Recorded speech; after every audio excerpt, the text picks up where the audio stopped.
Hi ex, alam mo ba na iniyakan kita? Pero yung mga luha na yon, last na yon. Kasi hindi na ikaw ang buhay ko ngayon.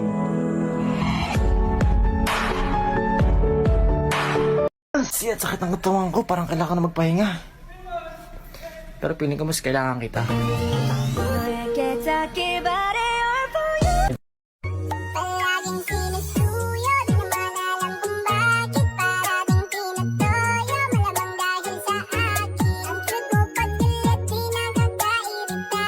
Kahit na gano'n naman araw-araw, mahal pa rin kita. Sayang ko, Pagod ka na ba sa buhay mo? bagay bigat. Ba't di ka pumasok sa buhay ko? Ang maluwag din mo,